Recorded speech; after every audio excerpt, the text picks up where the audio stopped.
ఇక చాలామంది యూనివర్సిటీస్‌ని short list చేసేటప్పుడు ర్యాంకింగ్‌ని బేస్ చేసుకొని షార్ట్ లిస్ట్ అయితే చేస్తూ ఉంటారు. నా బిగ్గెస్ట్ సజెషన్ ఏంటి అంటే యూనివర్సిటీస్‌ని షార్ట్ లిస్ట్ చేసుకునేటప్పుడు ర్యాంకింగ్‌ని ఒక ఫ్యాక్టర్‌లా మాత్రమే చూడండి. ఒక డెసిషన్‌లా కాదు. ఎందుకంటే మనకి ర్యాంకింగ్‌తో పాటు మనం కన్సిడర్ చేయాల్సిన ఫ్యాక్టర్స్ అయితే చాలా ఎక్కువ ఉంటాయి. సో, యూనివర్సిటీ కన్నా ముందు ఫస్ట్ మనకి మన ప్రొఫైల్ మీద కంప్లీట్ అండర్‌స్టాండింగ్ అయితే రావాలి.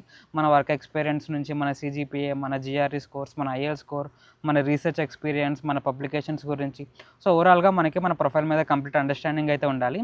అండ్ తర్వాత మనం వెళ్ళబోయే యూనివర్సిటీలో మన పర్టిక్యులర్ ప్రోగ్రామ్‌కి ఏమేమి కోర్సెస్ చేయాలి, ఎలెక్టివ్స్ ఏమున్నాయి, ప్రాజెక్ట్ చేయాలా, థీసిస్ చేయాలా, సో దీని గురించి కూడా ఒక ఐడియా అయితే రావాలి.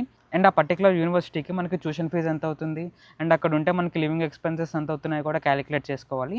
అండ్ మన పర్టిక్యులర్ యూనివర్సిటీ ఏ లొకేషన్ ఉంది అండ్ ఫ్యూచర్లో మనం అక్కడ గ్రాడ్ అయితే మనం కావాలనుకుంటున్న డొమైన్లో మనం అక్కడ వర్క్ చేయగలమా లేదా ఇది కూడా కన్సిడర్ అయితే చేయాలి. ఇలా మనకి స్కాలర్షిప్ ఆపర్చునిటీస్ కానీ, అసిస్టెంట్‌షిప్స్ కానీ ఏమైనా దొరుకుతున్నాయా, అండ్ ఆన్ క్యాంపస్ సిచ్యువేషన్ ఎలా ఉంది, అండ్ సీపీటీ ప్రోగ్రామ్స్ ఏమైనా ఉన్నాయా లేవా, సో వీటన్నిటిని కన్సిడర్ చేసుకొని మనం మన యూనివర్సిటీని షార్ట్ లిస్ట్ అయితే చేసుకోవాలి.